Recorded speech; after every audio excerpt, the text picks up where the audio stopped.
So we're gonna talk about leftover women. That sounds very derogatory, doesn't it? Yeah. Not really. Not really? Who said not really?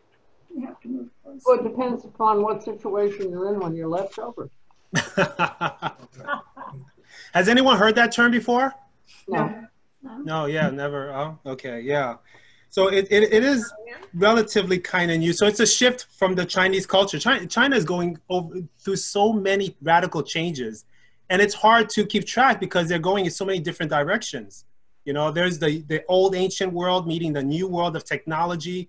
You have the young culture, the young people meeting tradition, old traditions. And that's kind of what we'll talk about today, how these two cultures are kind of clashing. But in the middle in peril is China's future, really. So we'll talk about what's going on over in China. But Juanita, did you want to ask a question, or I see your hand is up? I have a question for Sure. you. Do you know why you don't send white flowers to Chinese people, particularly if they're ill? Why? Yeah, why? Don't you? No, I don't know the answer. I just know that you don't do it. you don't do that. Oh, No. Naomi? I think white is for funerals, but I couldn't swear to it. But I think so. That's what I was thinking as well. Yeah, white So carnations. send them to a living person. Yes. Right. Hi, everyone. Hi, Tanya. Tanya. Hi, Tanya. Hi. Hi, everyone. Quick question, Gail. Yes. Gail, can you hear me? Yes. May I ask you to leave the meeting and then re-sign on? Okay. Please, thank you. I just have to switch over Anthony to the host. White flowers to the Chinese. Thank you, everyone. I found this on the web. All right, you Okay. guys. Thank you, Tanya. Yeah, So, thank you. so in China right now, there's a cutoff age. Like marriage is such a big deal right now in China and in Asia also, but specifically in China. And there's a cutoff age for women. Can anyone tell me what you think that age is? It's ridiculously low. What do you mean a cutoff? 14? When I say cutoff, meaning that you're labeled too old to marry, pretty much. 20. 20. Not 20. No. Lower. No. 25? Close. 25 is close. So it's 27. 27. Angie, ideally 20 is in the, if you go remote, is 20. So you have a window between 20 and 27 years old before you start to be labeled too old to marry, which is crazy. And that's, huh? Sounds like our mountain culture here. Well, what's the culture here? What would you say it is here? No, I was saying like the mountain culture of the Ozarks. Right, like the Ozarks and yeah, Naomi. What, 12 years old? It's changing here where women are getting married much later. But Right. when I was that age, by the time I was 25, everybody was calling me an old maid. Old maid. Wow. Oh, you were lucky.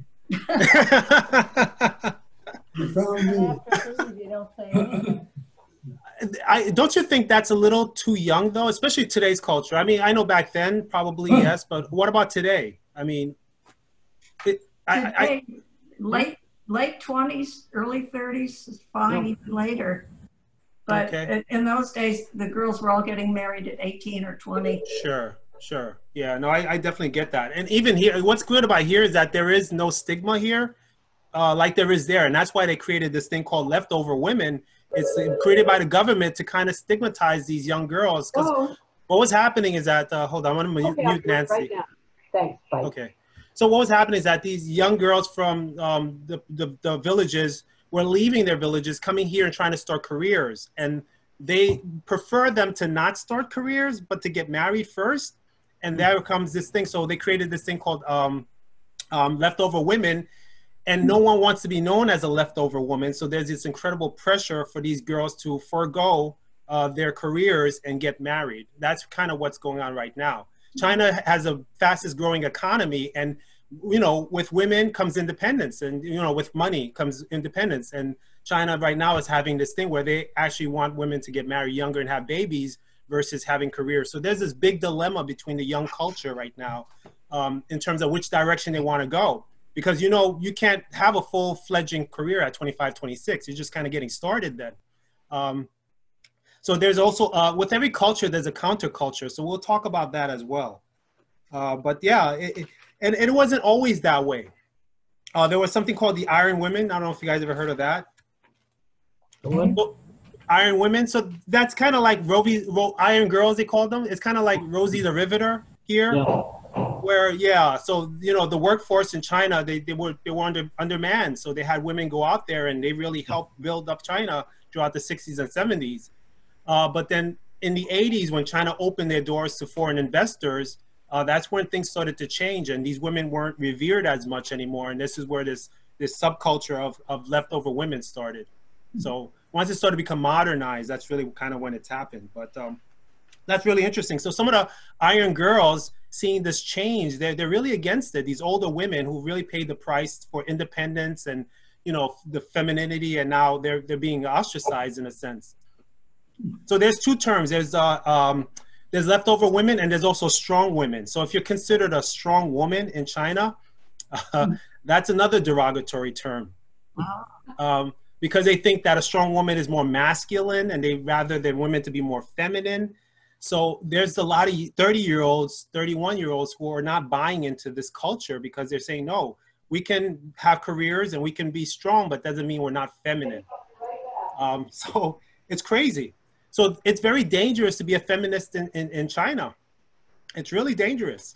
There's been some that have been arrested when they find out that they are spreading, and they call it propaganda, and you get jailed, you get interrogated. So it's not like this country at all. But what's wonderful is that these women, even though they face jail and you know, torture, and also having a lot of harassment, there's a lot of online harassment, they're still not giving up. So there actually is a major feminist push in China, but they just kind of have to be careful with how they go about it. So there's this major shift in culture going on right now in China. It's really incredible. So let's go over some numbers here. Let's go over some crazy numbers. So there's about 12 million bachelors between the age of 30 and 39 in China. 12 million bachelors. Compared to that same age of 30 and 39 bachelorettes, there are 6 million bachelorettes. So there's a big gap between 6 million people between 30 and 39 who are, yeah, they only... Well, remember when they were limited to one child? Yeah. A lot of girls were eliminated from the baby pool, and everybody wanted a boy. Yeah. So maybe they want people to marry young now and have lots of kids. Maybe that's part of it. Right. The girls, you know, there are, yeah, twice as many boys around as girls, obviously, bigger numbers. Uh-huh. Is that advantage to the girls, though? They want to get married. Angie, what do you say, Angie? It seems not if you want an education, you know, because they don't want educated women. Right? Well, yeah, right. But if you do want to get married now, you're prime real estate right now. You're something in demand, right? Because there's very few women. So right now, the women actually are in the driver's seat.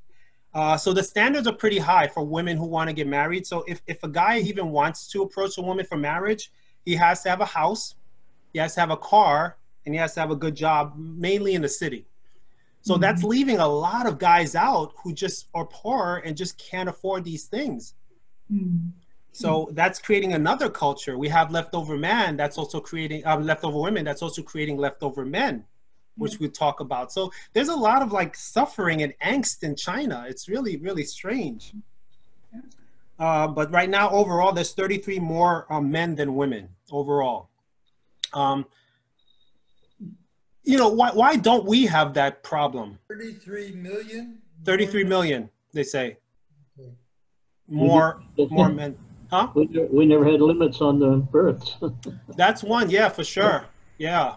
But what's one way that they could alleviate this big disparity?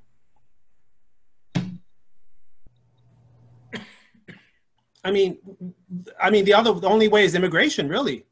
You know, you'd have to allow other people to come into China, and that would, you know, it would change China, obviously, but it would alleviate this problem with a lot of men are going to die alone and not ever be married. So, I mean, that's really the only way. I think here we don't really have that problem because, you know, we have open borders for, you know, it's not that difficult to get here, and there's plenty of surplus here. Doesn't mean we're finding love. It just means that we have a lot of opportunities. Yeah, Glenn? Maybe they need mail order brides.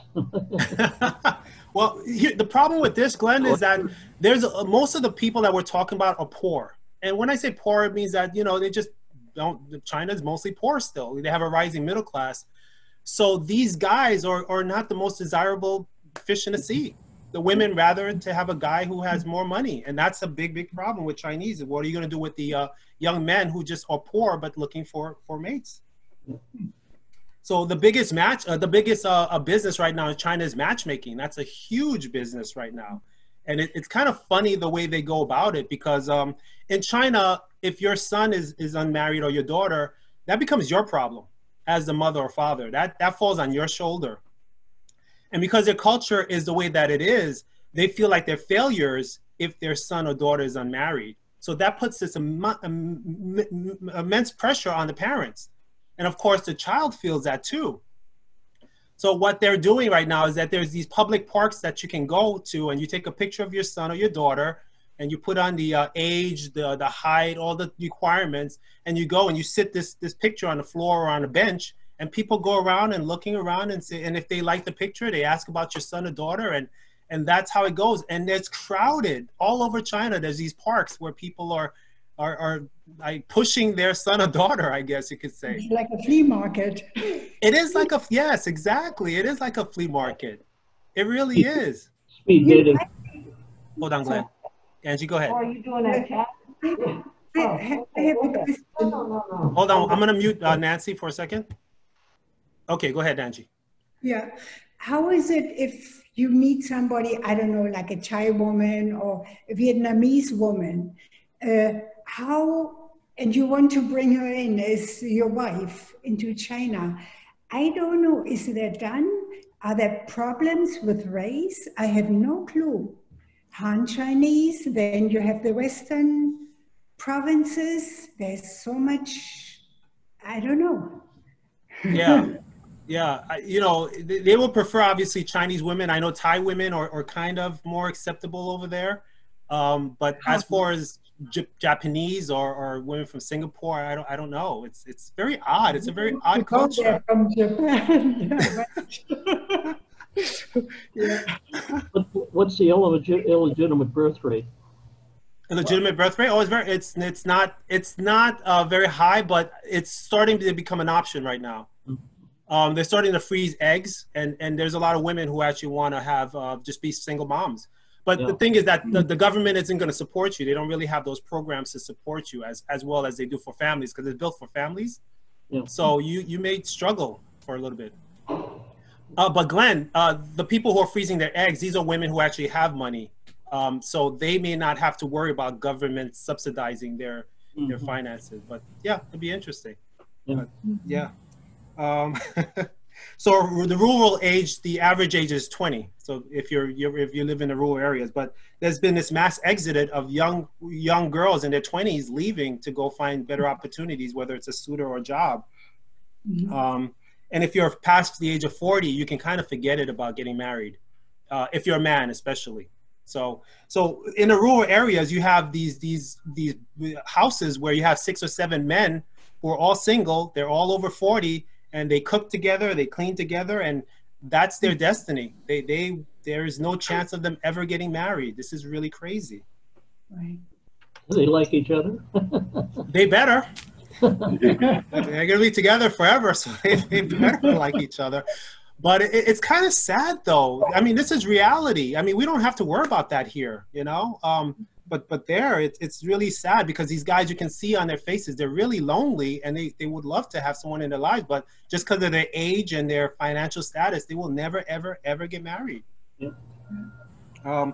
So I want to show you a little video on what it's like to be what they call a leftover men too, because we talked about the leftover women. But the leftover men, they call them bear branches.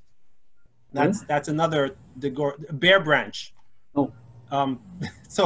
And again, it's one of those things where everything is stigmatized. They put these labels on you, and you know, it kind of stigmatizes you. So for those guys, they feel like they're failures to the community, failures to the family. So there's a lot of social implications with this stuff. But I'll show you some kind of what I'm talking about here. Let's watch our first video.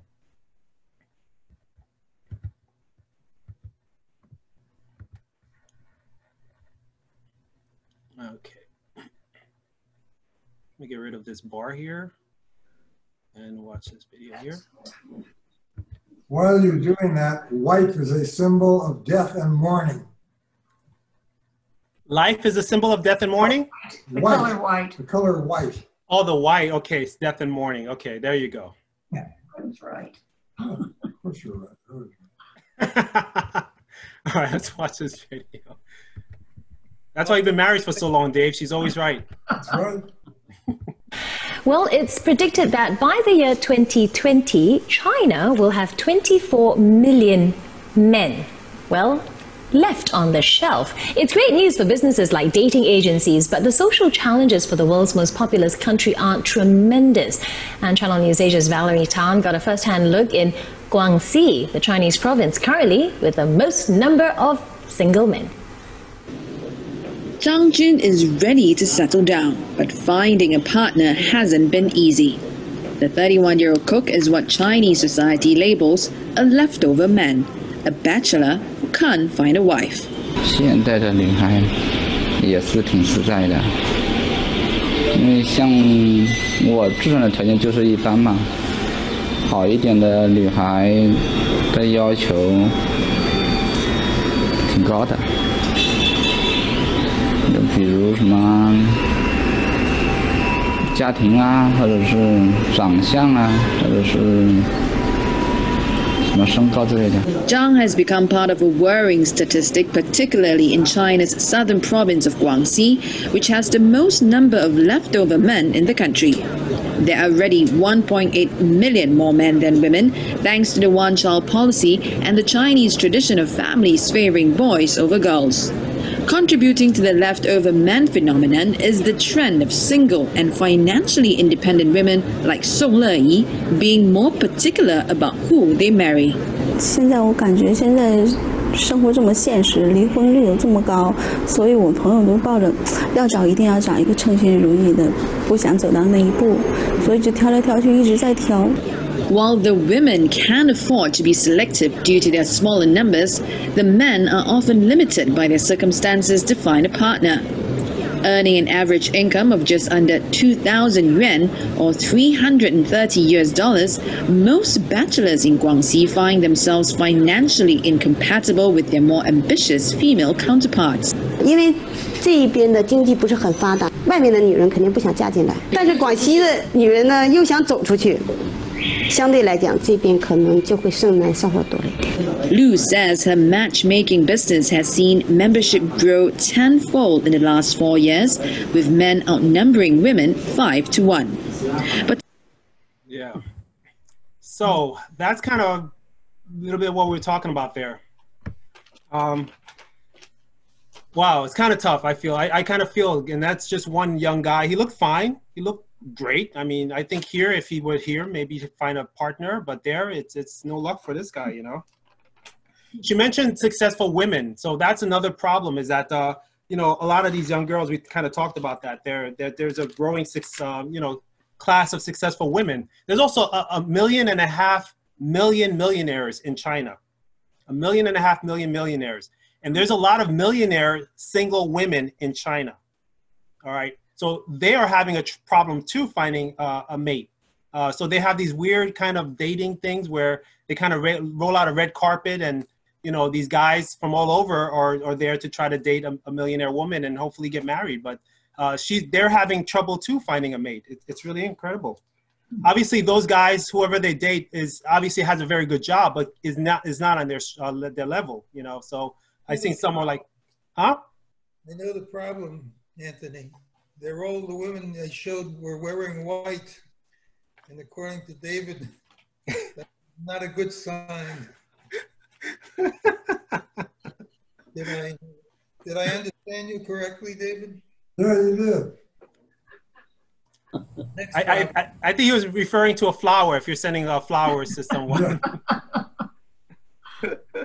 Back to your pantsuit. I happen to like the color white, actually.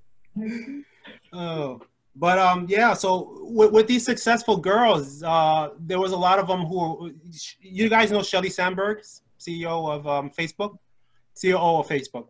So she went to Beijing and heard about the problem about these young girls who actually want to have their careers, and she started something called Lean in Beijing. So since 2020, you know about that, Angie?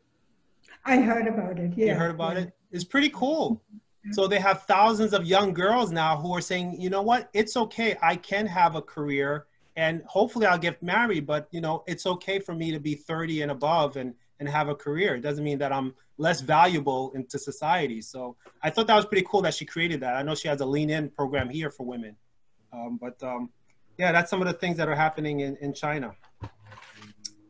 Speaking of women, Anthony, what's happened to the sweatshop things of Nike and whatnot, of the Asian girls being hired away and hidden in factories? What was the question? Young women, yeah, 20, 30 years ago, more recently, is being recruited into sweatshops where they work for Nike and people like that. What's that? Those women.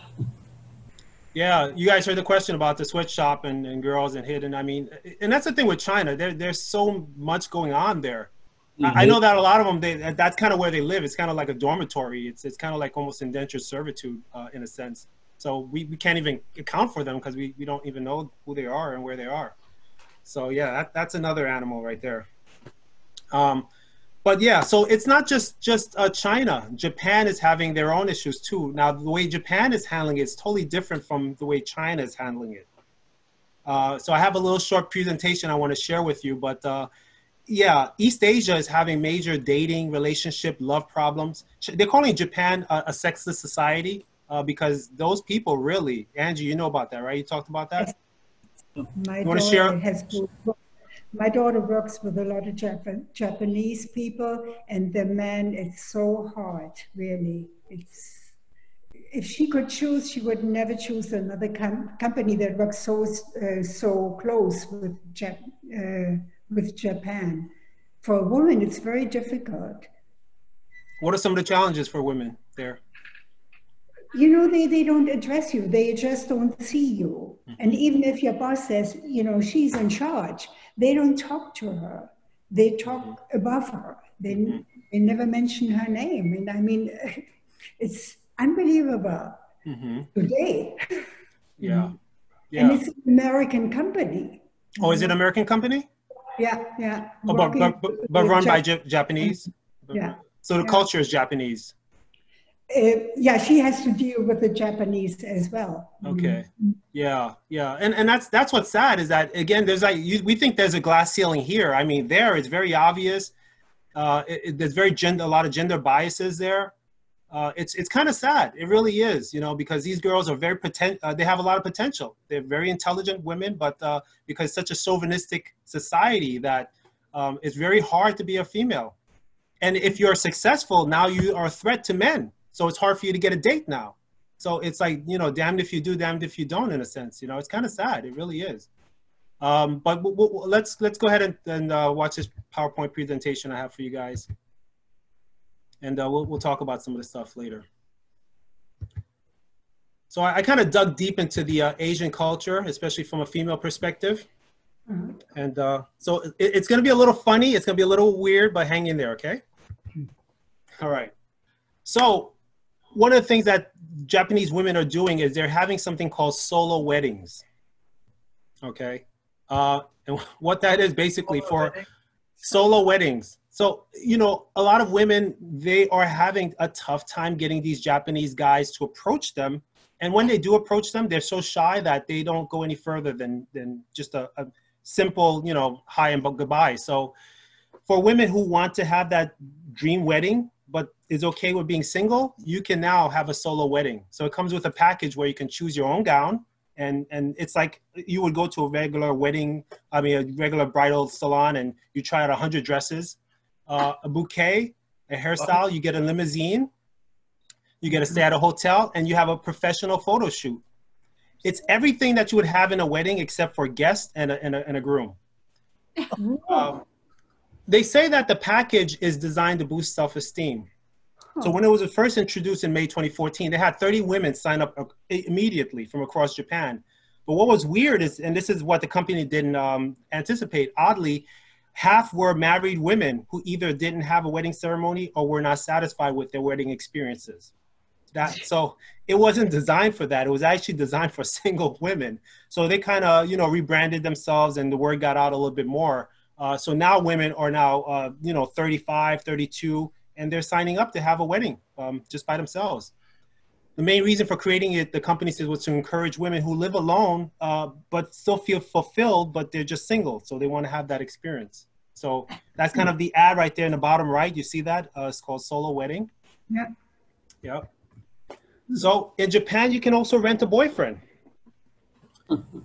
The thing with the Japanese is the same thing with the Chinese women that are up and coming, is that right now they're doing well financially, better than they ever had before. So a lot of single Japanese women have a lot of money, but the thing is that they don't have a date. They don't have a date for concerts and stuff. So you can actually rent a boyfriend, so you don't have to feel alone. If you're married, can you still rent a boyfriend? I don't think that you'd have to work that out logistically, but I don't think they prohibit that. Didn't we have gigolos here for a long time? Yeah, in a sense, yeah. That is it is kind of like a gigolo. So the company, Nagoya's boyfriend rental, so they cast guys from age 19 to 57 who are good looking, smell great. That's one of the requirements, which is really odd. And they list them by age, height, weight, blood type, and the area that they can service, quote unquote. So 5,000 yen, you can actually rent a real boyfriend or reikara for an hour. If it's your birthday month, you get it half price. That's pretty good. And if you come back and rent the same guy, the same boyfriend, you get a discounted rate of 3,000 yen per hour. So here's some things. They're very strict with this. You can hold hands, you can cuddle, but there are no sexual activities. It's not definitely prohibited. So it's not a, you know, kind of prostitution type of things. Your boyfriend can only meet you in theme parks, malls, restaurants, karaoke clubs, concerts, anywhere that's out in the open.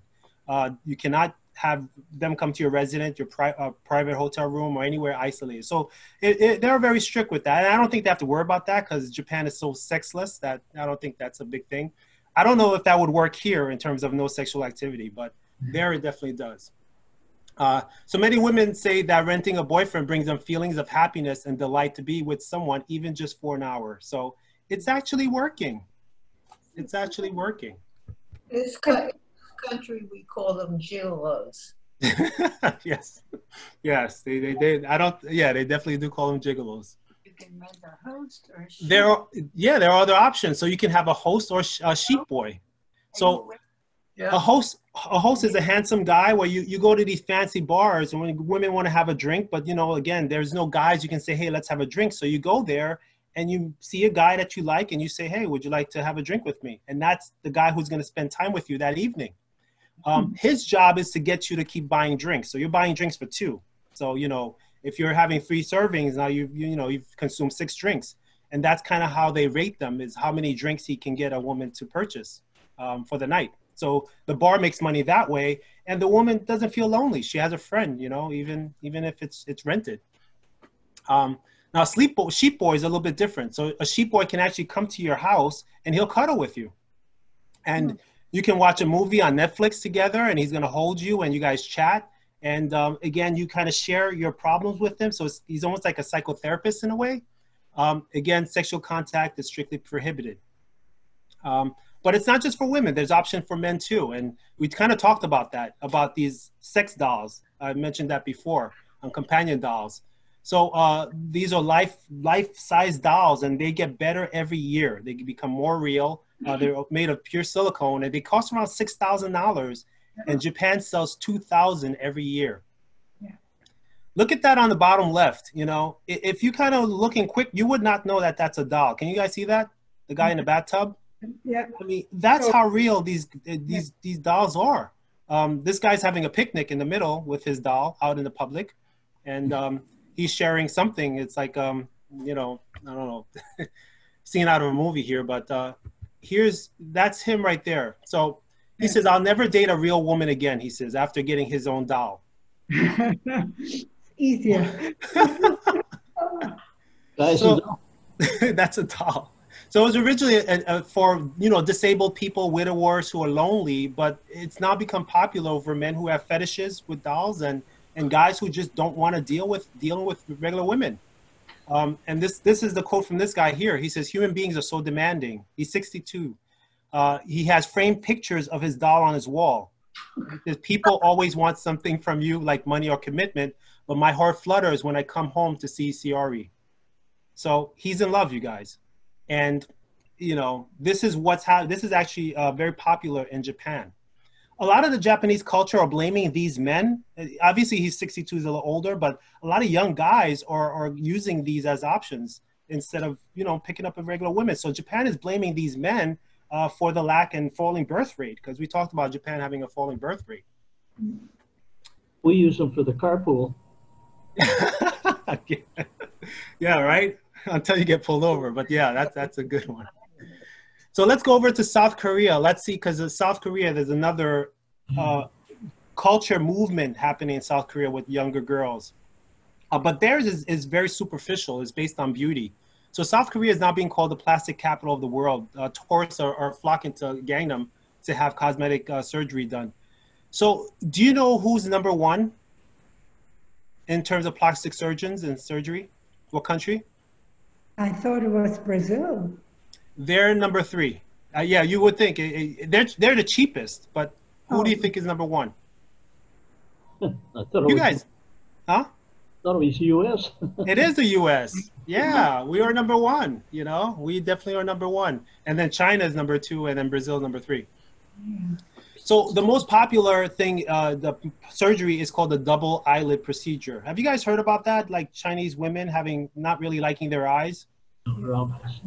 So about half of all surgeries include the double crease, double eyelid procedure, because they don't have the double crease. If you look at the picture on the left, that's how most Asian women look.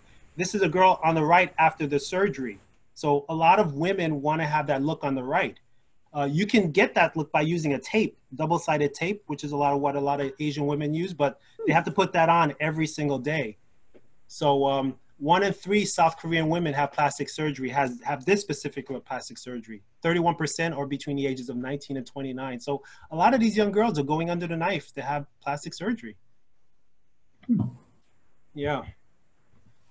So, like I said, with every culture, there's a counterculture, and there is a feminist movement in Korea. It's small, but it's growing. It's called Escape the Corset. And it's definitely underground. It's not as dangerous to be a feminist in Korea as it is in China. There's no imprisonment, but you'll definitely lose your job, they say. And of course, there's a lot of harassment online, you know.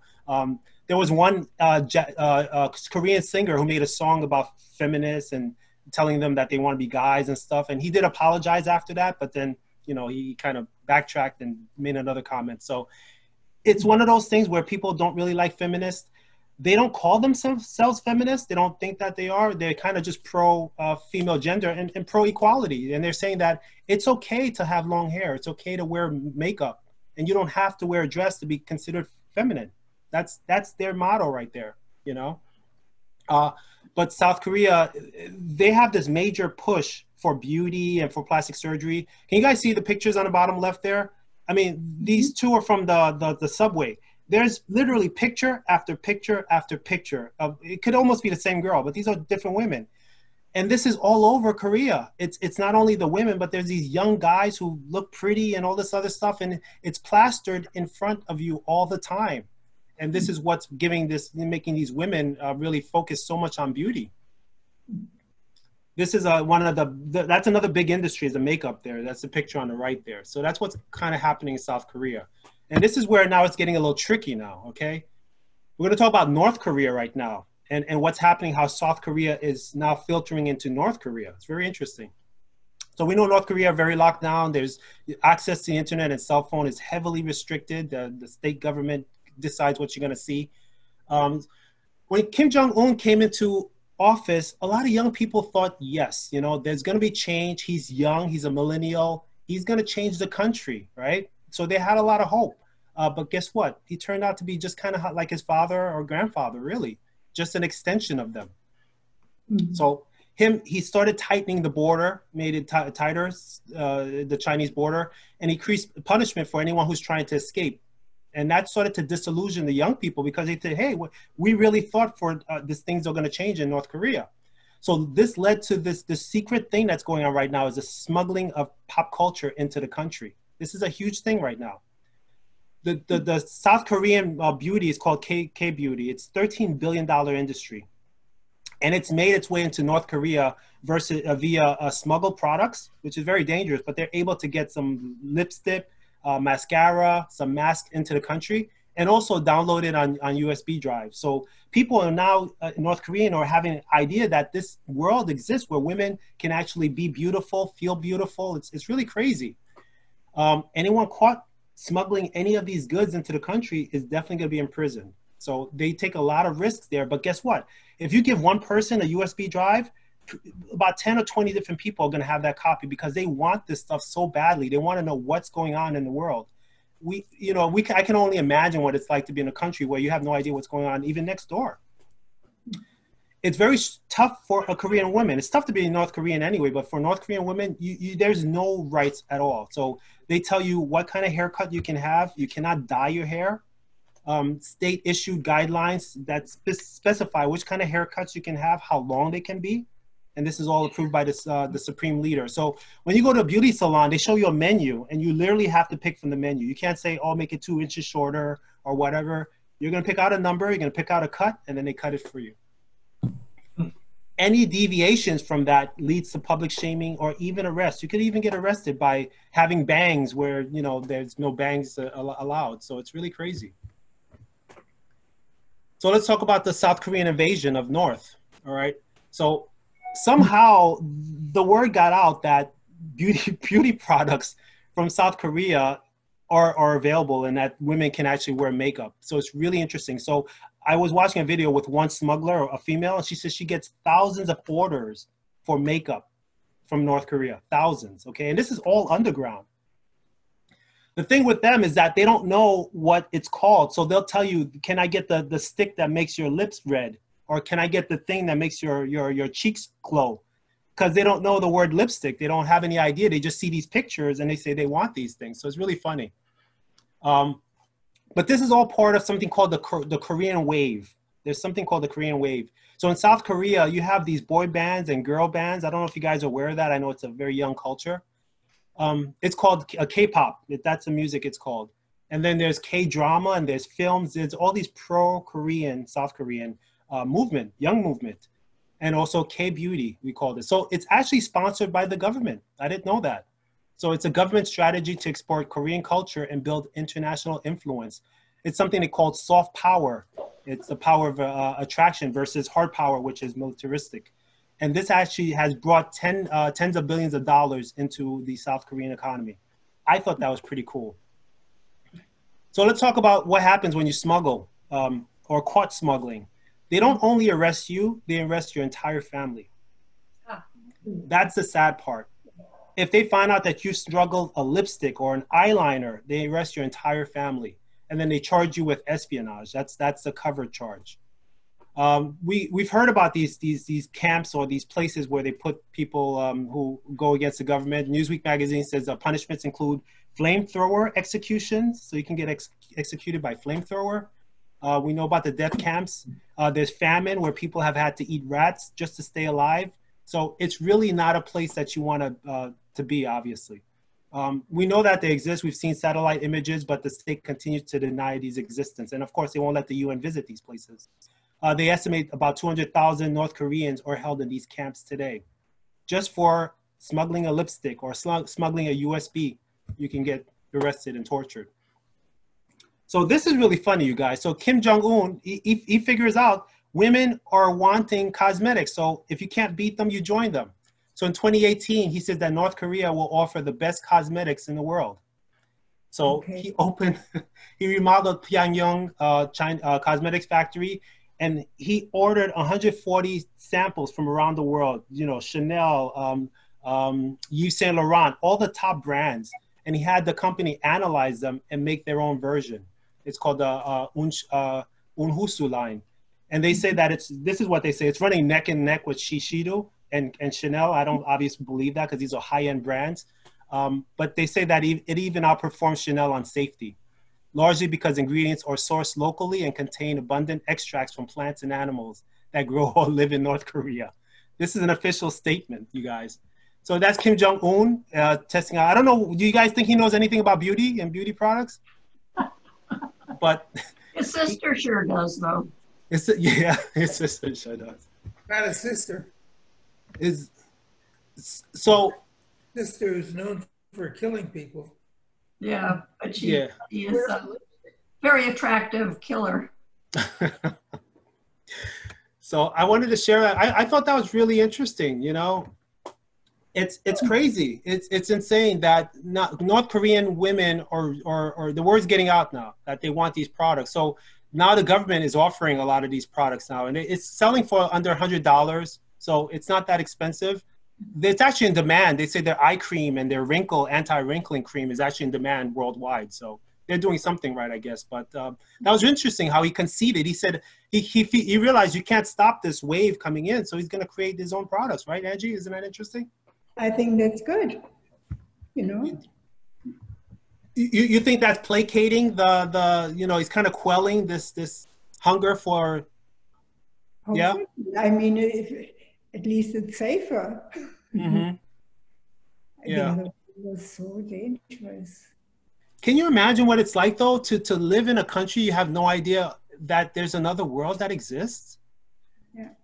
I could just imagine. And it really made me think about our culture. I mean, we complain about so many things. We really don't have anything to complain about, especially the young people here. I mean, there's a lot. And I feel like, we should kind of show these things, whether in school or some kind of way to expose people here to different cultures so that you get to appreciate what we have here in America. It's really interesting. Now, for a long time, I tutored Asian students, mostly South Koreans, over at UC, graduate students and whatnot. And they were all sophisticated. What'd you say, Glenn? They were mostly very sophisticated, educated people. And like me, when we shared our cultures, we think both of them are kind of nuts. Yeah. Yeah, they were looking back at what the young people were doing at that time in South Korea. And then this was how long ago, Glenn? 15 years ago, like that. Okay, yeah. I think today that they would actually, I'm sure they envy us, with the options that we have and the freedom that we have and the availability of choices that we have here. Oh, they like it here, yeah. Mm-hmm. They say that there's about 1,000 people that actually make it out of North Korea. Only about 1,000 per year average. They have an open door policy for South Korea. So if you can just get there, you can have asylum, but getting there is almost impossible. So they have to go through China, and just making it through it's really difficult for them just to make it on South Korean soil. So that's such a small number, 1,000 that make it. I couldn't get the number of how many people attempt to make it out of there, but you don't want to get caught trying to escape. That you'll go straight to that prison and they may not hear from you again. It's really difficult. So, yeah, David. There's a very interesting movie called Crash Landing on You. It's a television series. I'm sorry, it's not a movie, it's a television series. It's on Netflix, I think. Let me just see here. Yes, it's on Netflix. There are something like 16 episodes. The story is very, very briefly, a South Korean woman who is an executive of her own company is paragliding in South Korea. The storm takes her over into North Korea, where she lands in a tree. And she gets assimilated into the North Korean culture, but she moves back and forth between South Korea and North Korea. There's some really interesting scenes in there talking about the cosmetics, where people go to a market, and of course the person behind the counter says, "Oh, we don't have any of those kinds of cosmetics." And they go back and forth and show them they have money. And the seller opens up a cabinet and there's all these South Korean cosmetics. It's kind of a fun movie to watch because you do see the two cultures acting with each other. Is it on now, David? Yes, streaming. It's a lot of fun. It's really kind of a comedy, and it's a romance between this very prosperous executive woman and a soldier, a North Korean soldier, an officer. And at one point, he has to bring his men into South Korea, and their reactions about all the stuff available in South Korea. It's fun. It's produced. It's very sweet. It's produced by a South Korean filmmaker who's made himself quite a name in Hollywood. It's really kind of fun to watch. My question is, how is she getting back and forth? Would you repeat the name? Yeah, repeat the name. Crash Landing on You. Crash Landing on You. That's an interesting title. But I'm going to look at that. I'm going to watch for that. FYOU? Yes. Yes. There's several scenes where the North Koreans are eating in a fast food restaurant in South Korea. And they slurp when they eat. I mean, they really, really slurp. They're shoving this spoon and slurping. At that time, one of our granddaughters was in South Korea, and we asked her, do South Koreans slurp when they eat? And she said, oh, God, yes. It's the culture. Well, I think if you're not slurping, that means the food's not good. I think that. Anyway, Crash Landing on You is kind of fun to watch. I'm gonna check it out. Oh wait, so how is she going back and forth though? She crosses the border illegally. He helps her get in and out. Okay. She gets She in doesn't and out go back and forth all that much, but yeah. Anthony? Her family is a bunch of interesting South Koreans. South Korea. His family are all in the North Korean military hierarchy. Wow. So it really gets interesting. I'm gonna watch that. Yeah, Glenn? Yeah, one of the South Koreans I counsel spent his 2 years in the military in the DMZ, but he was sworn to secrecy. He couldn't tell me what he did there. Really? Yeah. That's interesting. Wow. Even though he was out by the time that you knew him, right? Yeah, they have to spend 2 years before they're 29. Right. And he can tell you what they do there? That's right. They probably don't do anything there. I mean, there's nothing going on, right? Until somebody, takes their first shot. There are tourists that come there. What's that, David? There are tourists that come to the DMZ. Yeah. And actually go into the building where they worked out the ceasefire agreement. And you walk in on one side, there's a long, narrow table with a white line painted down the middle of it. On one side is North Korea, the other side is South Korea. The door you come through, there's South Korean soldiers. At the other end of the table, there's a door with a North Korean soldier. And you're allowed to walk on the other side so you can say that you put your foot in North Korea. But don't go near the door. He says, don't go near that door. If you go through that door, you are gone. That has to be one of the most bizarre war zones in the world. It is. It is. They stand there with their binoculars looking at the guys across the line, looking at them with their binoculars. There you go, Glenn. That's what they do, Glenn. They look at binoculars all day long. Yeah, that's why he wouldn't tell me. No, it was had to do with something crossing the border back and forth. Yeah, but yeah. Yeah, I mean, they don't have open borders, right? So it's very tough to get in North Korea. It's a closed border. I had a Chinese student many years ago that I had lunch with. You have to talk louder because my microphone's bad. Go ahead. Can you hear me? Yep, we can hear you. Thank you. And, he was sitting at the table slurping his soup. I said to him in the nicest way I could that, in the United States, we don't eat like that. And people look down on you. He got so angry with me. Oh. They don't understand it. They don't get it. And we don't get it, right? Kanji? That's different. Yeah, right. It's different. Yeah. We think it's rude though, right? I guess, yeah. But if you understand the culture, yeah, Angie? Yeah, but that's what we think, and I think when they slurp, they make the host a compliment. It tastes good, whatever. It's just different, I think. Like the cultures where if you don't burp, exactly the meal. Yeah. That's true. Utensils for that. I just, it's true in India. I lived with a family in India in the 60s, and the father, who was a doctor, would sit and belch. And I was told it's the same idea, that it shows how much he appreciates the food. Yep. Yep. Yeah. Isn't that crazy? And here, that's so rude. It's like, excuse you, you know? But you're right. It's so crazy how these cultures are. And it's just opposite. It's almost polar opposite. It's not even something similar. I mean, a burping here is really rude and nasty, but there it's a sign of a. But I guess here we lick our fingers, right? After something's good. I mean, I'm sure there that's probably disgusting. I don't know. All these cultures. It's really interesting. Have a bite of roast dog. It's good to go to South Korea if you're old, because you're a highly respected person. People go out of their way to help you.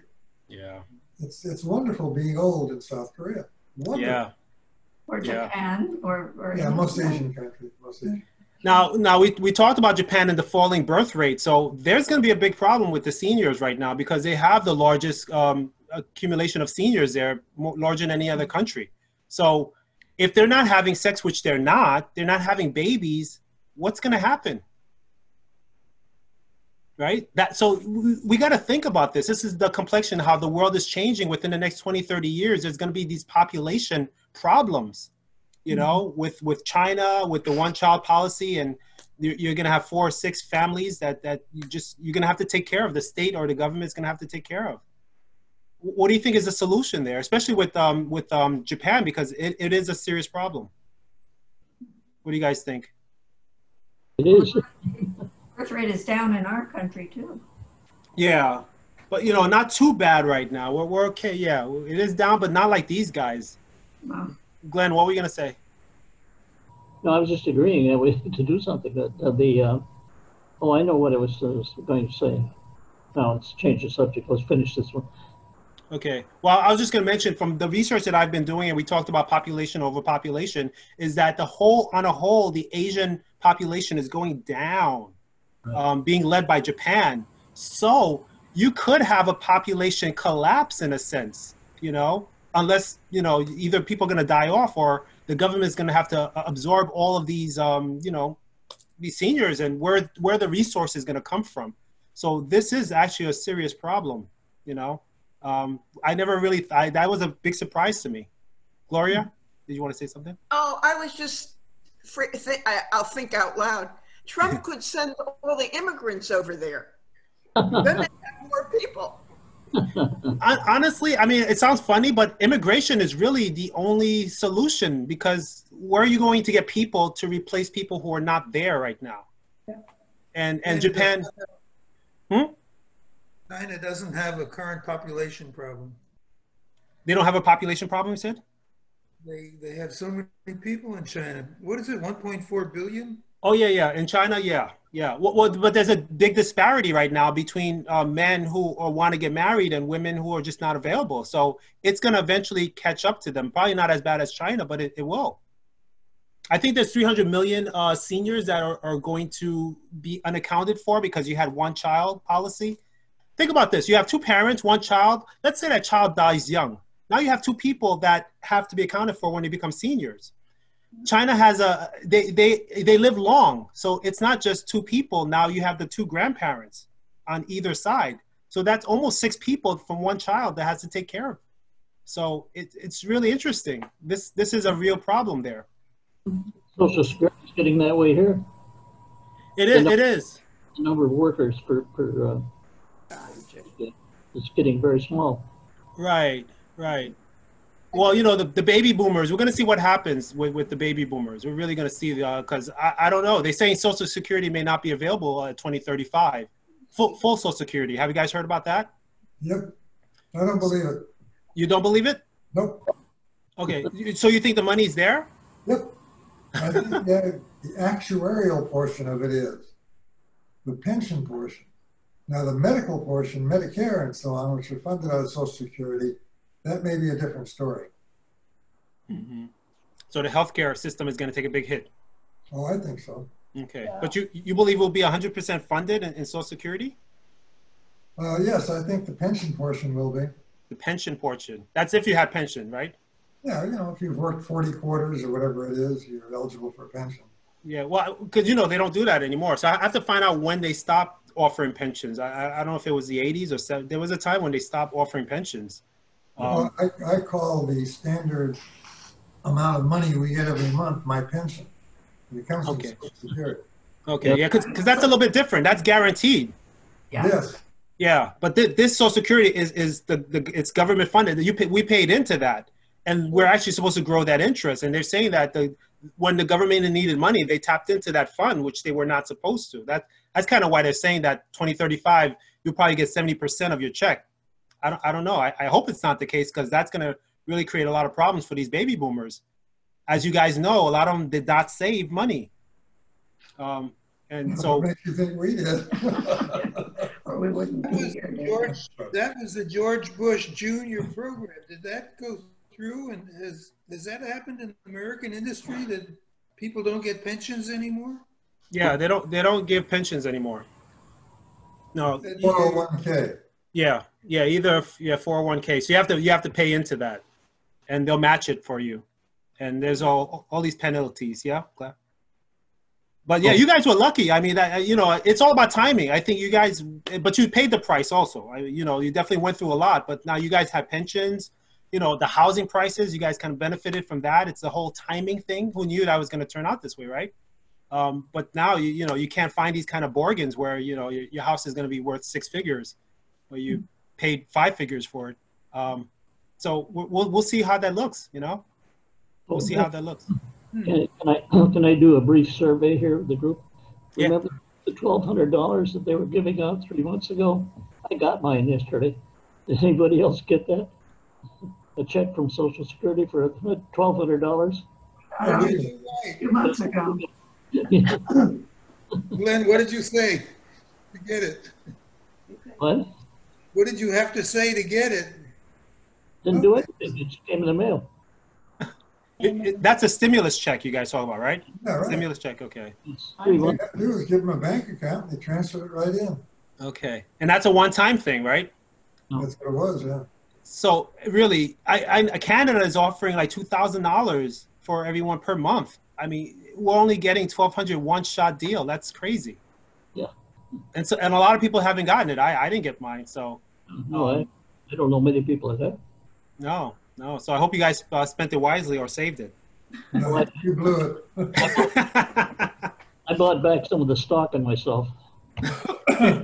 You invested in yourself.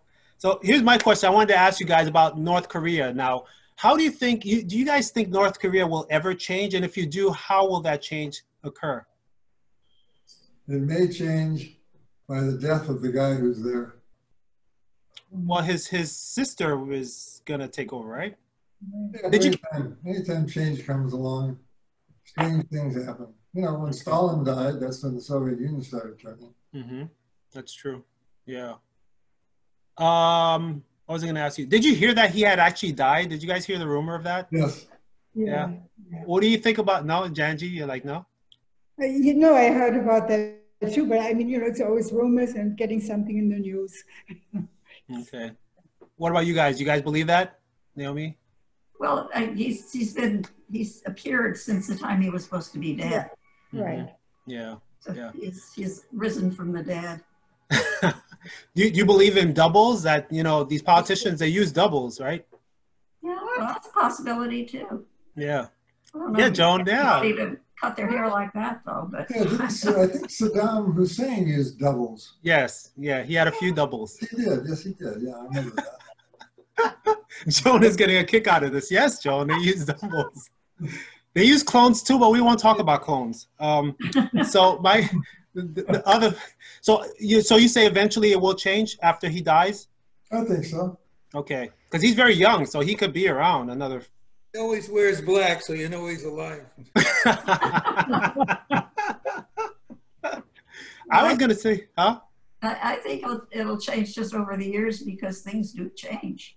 And that's what I was going to say. I think it'll change from the inside. I think it's going to have to be the culture from the inside is going to have to change, if it does change. I think kind of like Rome. I mean, Rome kind of really, what did Rome was from the inside. I don't think you're going to conquer North Korea. So maybe these young people, the word getting out that there's better opportunities, And if you can get enough young people to believe that there's a better way, now there could be a revolution or something.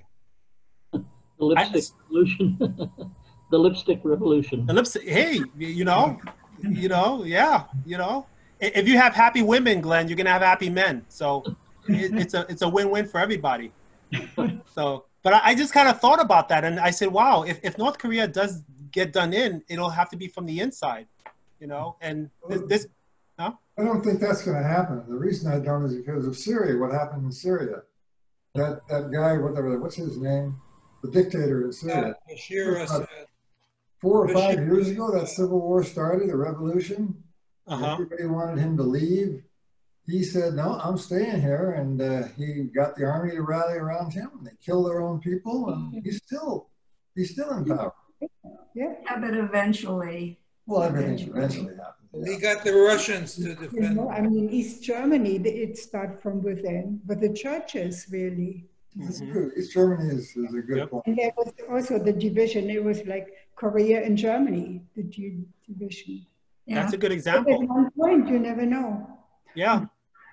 I have a feeling it's going to have to, the world is changing so fast that something's going to have to be done with North Korea. And I think that, like you said, Angie, I really do think that it could be from the inside. It's always going to be messy, David. These things are never pretty. I mean, North Germany, they were lucky. I mean, West Germany was lucky with that. There wasn't that much bloodshed, but yeah. I think there's hope. I'd like to see that. I really would. See what that looks like. You mean you don't believe what is?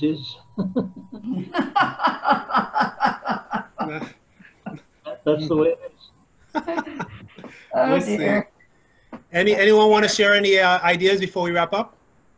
The countries in the Far East pay a lot of attention to the U.S. Mm-hmm. And look how the U.S. has changed.